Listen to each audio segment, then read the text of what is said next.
ఇద్దరు మనుషులు మాట్లాడుకుంటున్నారంటే నీ గురించి నేను చూసి నవ్వుతున్నారంటే నీకు అక్కడ చిన్నపోతుంది. ఎందుకు? నీకు ఆ భాష రాలేదు కదా. అవునా?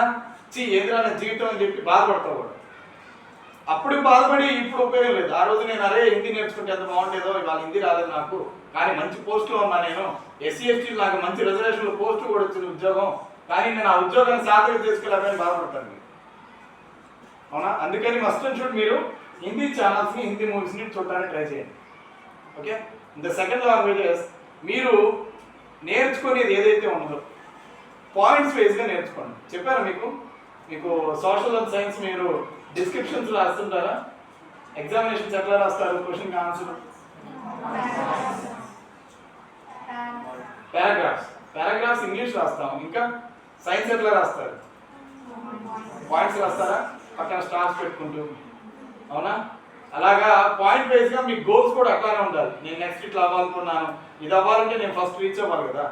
అవునా? సో మీరు న్యూస్ ఛానల్స్ కానీ మూవీస్ కానీ హిందీ ఎట్లా చూస్తున్నారు, అలానే ఇవాళ నుంచి ఖచ్చితంగా ఒక ఇంగ్లీష్ న్యూస్ పేపర్ చదవండి. అది పాతదైనా పర్లేదు. అవునా? అట్లాంటి న్యూస్ పేపర్స్ ఎక్కడో చోట పక్కన మనకి పొట్లాలు కట్టి కూడా అమ్ముతూ ఉంటారు. ఆ పొట్లాలు కట్టి వాడి దగ్గర ఇంగ్లీష్ న్యూస్ పేపర్ దొరికితే వాడికి 5 రూపాయలు ఇచ్చేసి ముందు ఆ న్యూస్ పేపర్ తెచ్చుకొని దాంట్లో చదవడానికి అసలు ఏమీ అర్థం కాదు. అది కూడా దాంట్లో వాడే ఇంగ్లీష్ అంతా కూడా బ్రిటిష్ లాంగ్వేజ్. మనకి ఇచ్చేదంతా కూడా బట్లర్ ఇంగ్లీష్ అంటారు. బట్లర్ ఇంగ్లీష్ అంటే I am a boy, my name is Govardhan, this is hen, this is dog అని మనం బట్లర్ ఇంగ్లీష్ మాట్లాడుతున్నాం. బట్లర్ ఇంగ్లీష్ కాదు మనకు కావాల్సింది.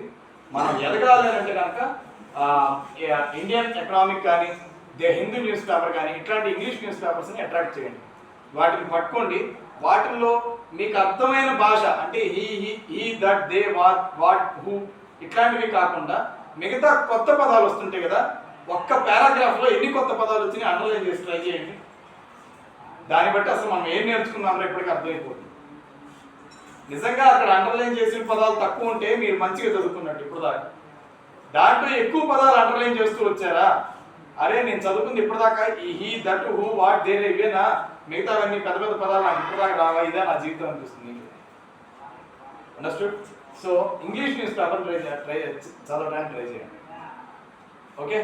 అండ్ ద నెక్స్ట్, మీరు చేసేటప్పుడు ఏ పని చేసినా కానీ అది పక్కన డిస్టర్బెన్స్ లేకుండా చేయడానికి ట్రై చేయండి. అది వాట్ ఎవర్ ఇట్ మేబీ. మీరు ఒక టెస్టింగ్ చేస్తున్నా కానీ అది ల్యాబ్ టెస్ట్ అయినా, మీకు ల్యాబ్ టెస్ట్ ఏమన్నా ఇక్కడ, కంప్యూటర్ టెస్టింగ్ ఏమన్నా, టైపింగ్ ఏమన్నా. సో మీరు అదర్గా ఇప్పుడు ఇక్కడ లేరు కాబట్టి మీరు అదర్ స్కిల్స్లో రేపు ఏదైనా సమ్మర్ హాలిడేస్ వచ్చినప్పుడు కానీ లేకపోతే మీకు ఏమైనా హాలిడేస్, సంక్రాంతి హాలిడేస్ ఇట్లా ఇచ్చినప్పుడు కంప్యూటర్ టైపింగ్ నేర్చుకోండి. ప్రపంచం అంతా కూడా డిపెండింగ్ అపాన్ కంప్యూటర్ ఉంది. అర్థమవుతుందా? సో కంప్యూటర్ ఆధారంగా ఉంటే కనుక మీకు కీవర్డ్స్ టైపింగ్ కనుక స్పీడ్గా వచ్చి ఉంటే కనుక భవిష్యత్తులో మీకు దాని పరంగా ఏదైనా పోస్ట్ వస్తే కనుక ఆ స్కిల్తో, ఈ కంప్యూటర్ టైపింగ్ స్కిల్తో మీరు పై పోస్ట్ని తొందరగా కొట్టేయచ్చు. అవునా? మీ కింద అట్లానే ఉండిపోతాడు వాడు. అవునా? వాడు ఎందుకంటే వాడు మార్కులు తొందరగా తెచ్చుకోలేదు, వాడికి ఏ స్కిల్స్ లేవు. కానీ మీకు కంప్యూటర్ అనే స్కిల్ ఉంది, హిందీ లాంగ్వేజెస్ ఉంది, ఇంగ్లీష్ ఫ్లూయెంట్గా మాట్లాడగలుగుతున్నారు, ఇంగ్లీష్ న్యూస్ పేపర్స్ మీ రీడింగ్ బాగా వచ్చేసింది కాబట్టి దాని ద్వారా మీరు ఇంగ్లీష్ క్యాప్చరింగ్ ఎక్కువ చేశారు కాబట్టి ఈ స్కిల్స్తో మీరు ఉద్యోగాన్ని తొందరగా కొట్టేయచ్చు. ఉద్యోగం ఎట్లాంటిదైనా కానివ్వండి కాక పై అధికారి మిమ్మల్ని చూసి మురిసిపోవాలి. వీడిలో ఏదో కళ ఉందిరా, వీడు ఆ కళని ద్వారా వీడు నా కంపెనీని పైకి తీసుకురాగలనే భరోసాను తేవాలి మనం. వాడేదో వాడు పని చెప్పాడు ఆ పని చేయడానికి మనం ఉన్నాం అని అంటే కనుక అది బరిగొట్టు కూడా చేస్తుంది. గడ్డి తెస్తుండగానే తీసుకురా తలకైతే ఎగుపుతూ ఉంటుంది మనం. అవునా? ఓ బకెట్ పట్టుకోగానే అది తోడు బకెట, కుడితి నీళ్ళు బకెట అని చెప్పి దాదా తీసుకురా అంటుంది. అది అక్కడ పెట్టగానే తింటుంది, తాగుతుంది. బరిగొట్టుకి మనకి తేడా ఉండాలి కదా. మనకి ఎక్స్ట్రా ఏముంది స్కిల్ మనలో, బుద్ధి జ్ఞానం అనేది ఉంటుంది కదా, వసూలుకి లేనిది. అవునా? మీరు మిలిటరీలో గుర్రాలని ఎందుకు వాడతారు తెలుసా? ఎవరు చెప్పారు? ఫాస్ట్గా వెళ్తుంది. ఇంకా గాడిద కూడా వెళ్తాయి. గాడిద గుర్రం రెండు ఒకేలాగా ఉంటాయి కానీ హైట్లోనే తేడా. అవునా? కానీ గాడిద తెచ్చుకోకుండా మిలిటరీ గుర్రాన్ని ఎంచుకున్నారు. It's IQ question. జాగ్రత్తగా ఆలోచించి చెప్పాలి. ఏది తప్పు ఒప్పైనా పర్లేదు కదా, చెప్పడానికి ట్రై చేయండి కదా. స్టేజ్ ఎక్స్పీరియన్స్ లేకుండా చెప్పడానికి ట్రై చేస్తేనే భవిష్యత్తు ఎదుగుతారు. బాగా గుర్తుంచుకోండి. ఎంతసేపటికి నేను మిమ్మల్ని చూస్తున్నాను, వీళ్ళు ఏదో ప్రయత్నం చేస్తున్నారు, మీరు ఎవరు చేయట్లేకపోతున్నారు.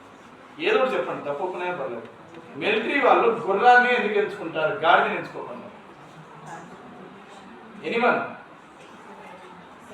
అత్తాకోడలు కొనుక్కుంటారు, ఐదు రోజులు చెప్పండి రా. No idea. గుర్రాన్ని ఎందుకు ఎంచుకుంటారంటే గుర్రం ముందు రెండు కాళ్ళతో కంతుంది.